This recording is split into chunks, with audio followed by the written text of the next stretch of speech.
Look who's here, House Homeland Security Chair Mark Green. It's good to see you, sir. Okay, so it sounds like it's game on. Are you guys ready to rock and roll now? Congressman Mike Johnson elected unanimously House Speaker. What's going to happen first? Yeah, so I'm about to walk in. In fact, the vote has already been called and vote support for Israel. It's a statement put together by our chairman and ranking member of Foreign Affairs, pledging the full support of the United States Congress and the United States government to Israel in their fight against Hamas. So it's going to be Hamas, Israel first, and then what? Yeah, then we're going to jump into the appropriations stuff. We've got 2 appropriations bills we think we can get passed this week. That'll take the number up to 6. You know, we've already sent 4 over to the Senate. Unfortunately, they haven't even acted on it. In fact, right after the Homeland Appropriations bill was sent over there, Chuck Schumer decided to take a trip to China. But we get these 2 more done this week, and there's a backwards plan that was released by Mike Johnson this morning, and it is how we get through the rest of them as quickly as we possibly can. Hope, fingers crossed, and get it done by November 17th, but he's got a plan B just in case. So how's the conference feeling? The conference is elated. We got through this very difficult period, and, Mike Johnson is, he's conservative. He's just a real genuine guy, deep heart, deep faith.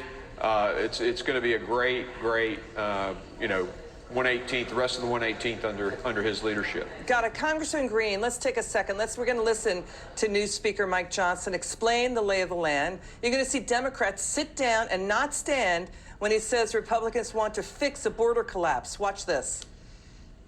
I call them the 7 core principles of American conservatism, but let me concede to you all, I think it's really quintessentially the core principles of our nation. I boil them down to individual freedom, limited government, the rule of law, peace through strength, fiscal responsibility, free markets, and human dignity. We have a catastrophe at our southern border. The Senate and the White House can no longer ignore the problem. From Texas to New York, wave after wave of illegal migrants are stressing our communities to their breaking points. The status quo is unacceptable. Inaction is unacceptable, and we must come together and address the broken border. We have to do it.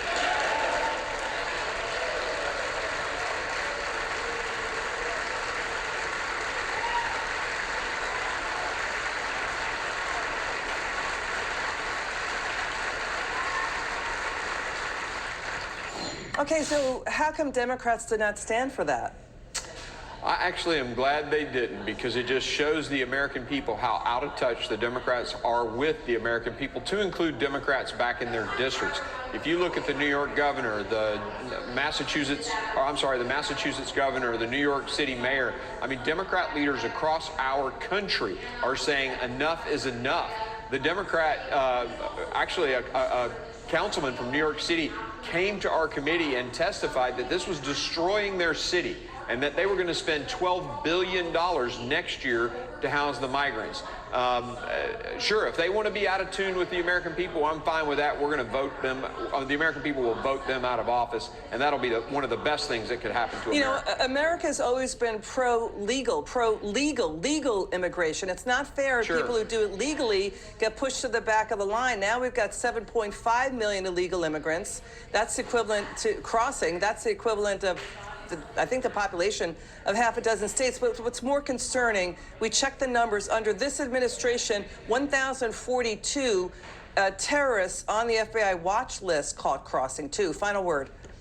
Yeah, we had a hearing today on Iran in the Homeland Security Committee, and we talked about just that, the threats to the homeland with an open border and Hamas attacking Israel. And it's significant. We've got 1.7 million gotaways. They can't assure us there are no terrorists in that group. And that and any blood of Americans because of any terrorist attacks here will be on Secretary Mayorkas' hands. Got it. We will hold him accountable. Congressman Green, thanks for joining us.